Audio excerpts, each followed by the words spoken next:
سیدنا ابوبکر صدیق رضی اللہ تعالیٰ عنہ کا قبیلہ تو بنو تیم تھا، نہ بنو مطلب تھا اور نہ بنو ہاشم تھا۔ اس دوران انہوں نے حبشہ ہجرت کرنے کی سوچی ابوبکر صدیق، تو وہ حبشہ کی ہجرت کے ارادے سے نکلے۔ ایک جگہ ہے جس کو برق الغیمات کہتے ہیں۔ جب وہاں پہنچے تو ایک قبیلہ ہے جس کا نام قارہ ہے، اس کے جو سردار تھے اس کا نام مالک ابن دغینہ ہے، اور یہ حدیث بخاری شریف کے اندر موجود ہے بہت تفصیل کے ساتھ۔ اب عائشہ رضی اللہ تعالیٰ عنہ روایت فرماتی ہیں، مالک ابن دغینہ ملے تو انہوں نے پوچھا ابوبکر صدیق سے کہ آپ کہاں جا رہے ہیں؟ ابوبکر نے فرمایا کہ مجھے تمہاری قوم یا میری قوم، میری کہا ہوگا اس لیے کہ یہ تو قریشی نہیں ہے، یہ جو ملے صاحب، کہا کہ وہ مجھے رہنے نہیں دے رہے مکہ مکرمہ کے اندر۔ تو یہ مالک مسلمان نہیں تھا، لیکن اس نے ابوبکر صدیق سے عجیب لفظ کہا، اس نے کہا کہ آپ جیسا آدمی تو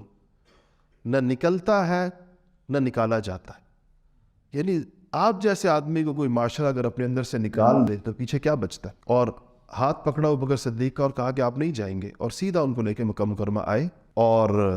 ان لوگوں قریش کے لوگوں کو جمع کیا اور ان سے کہا کہ اے قریشیوں، کیا ابوبکر جیسا آدمی کسی معاشرے سے جاتا ہے یا کسی معاشرے سے نکالا جاتا ہے؟ اور کہا کہ آپ کے فضائل کے اندر بعین ہی وہ جملے کہے، الفاظ بھی وہی ہیں جو حضور اکرم صلی اللہ علیہ وسلم کے بارے میں غار حرا سے آنے پر حضرت اماں خدیجہ الکبریٰ رضی اللہ تعالیٰ عنہ نے کہے تھے، تصل الرحم وتحمل الکل وتکسب المعدوم وتعین علی نوائب الحق، بین ہی وہی الفاظ ہیں۔ وہ الفاظ حضرت خدیجہ الکبریٰ کی زبان مبارک سے نکلے تھے رسول اللہ کے لیے، اور یہ الفاظ ابن دغینہ کی زبان سے نکلے ابوبکر صدیق کے بارے میں، لفظ بیان ہی ایک ہیں، اور دونوں روایتیں بخاری شریف کے اندر موجود ہیں۔ ایک روایت سے بخاری شریف کا آغاز ہوتا ہے اور یہ روایت بخاری شریف کے درمیان کے اندر موجود ہے۔ اس سے آپ اندازہ لگائیں کہ حضور کے ساتھ ابوبکر کی مناسبت کا عالم یہ تھا کہ دونوں کے بارے میں پورے مکہ کی ایک ہی رائے تھی، تو اس نے وہی کہا، وہ الفاظ ہیں۔ اس نے کہا کہ ناداروں کی مدد کرتے ہیں، بے کسوں کو کما کر دیتے ہیں، مہمان نواز ہیں، اور لوگوں پر جب آسمانی زمینی مصیبتیں آ جاتی ہیں تو ان کے ساتھ کمر باندھ کر کھڑے ہو جاتے ہیں۔ تو ایک قریش، کیا ایسا بندہ مکہ سے نکالا جاتا ہے؟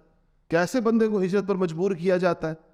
تو اس پر قریش کو بھی شرم آئی اور انہوں نے کہا کہ ہم ابوبکر صدیق کو بالکل مکہ میں رہنے کی اجازت دیتے ہیں، یہ رہیں، بس ایک چیز ہے کہ اعلانیہ عبادت نہیں کریں گے، بیت اللہ میں آ کے نماز نہیں پڑھیں گے، مجمع کے اندر قرآن نہیں پڑھیں گے، چوکوں چوراہوں پر قرآن نہیں پڑھیں گے، اور یہ اپنے گھر کے اندر رہ کر جو بھی عبادت کرتے ہیں اپنا دروازہ بند کر کے اس پر ہم ان کے ساتھ کوئی تعرض نہیں کریں گے۔ اس پر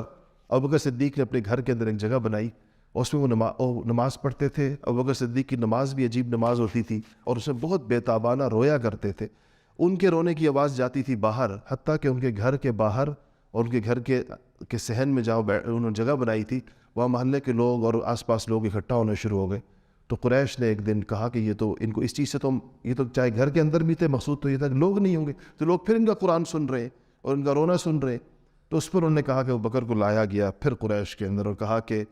آپ کو ہم نے امان دی تھی۔ امان کا مطلب یہ ہے کہ آپ پر ہم ہاتھ نہیں اٹھائیں گے، لیکن اس کی شرط یہ تھی کہ آپ کی عبادت سے کوئی اور باخبر نہیں ہوگا۔ وہ شرط پوری نہیں ہوئی، اور آپ کی عبادت سے قریش باخبر ہوتے رہے ہیں، لوگ باخبر، عورتیں بچے باخبر ہوتے رہے ہیں، اور وہ آ کر آپ کا قرآن سنتے ہیں، اور وہ آ کر آپ کی نماز دیکھتے ہیں، بے شک آپ کے گھر کے اندر ہے۔ اس سے اب ایک صورت ہے، یا تو آپ یہ عبادت گھر کے اندر بھی بند کریں، یا آپ ہماری امان ہمیں واپس لوٹا دیں، وہ جو ہم نے آپ کو امان دی ہے وہ ہم ختم کر دیتے ہیں۔ ابوبکر صدیق نے کہا کہ میں تمہاری امان تمہیں لوٹا کر اپنے پروردگار کی امان کے اندر جاتا ہوں، میں اللہ کی امان میں جاتا ہوں، اور اس تمہاری امان کی مجھے ضرورت نہیں ہے، لیکن گھر کے اندر جو میری عبادت بند نہیں ہوگی۔ اس کے بعد سیدنا ابوبکر صدیق رضی اللہ تعالیٰ عنہ کو رسول اللہ نے فرمایا، ان کو تسلی دی اور کہا کہ ابوبکر، اس ہجرت سے گویا کہ تم رک گئے، یعنی مفہوم یہ سارے اس کا کہ لیکن ایک دوسری ہجرت کی ہمیں اللہ تعالیٰ کی طرف سے اجازت میں، ہجرت مدینہ مراد تھی، اور اس میں ان سے کہا تھا کہ تم نہ جانا، مجھے اجازت مل جائے، تو مطلب ابوبکر صدیق کو روکا تھا کہ تم میرے ساتھ اس ہجرت کے اندر جاؤ گے، یعنی میرے ساتھی ہوگے۔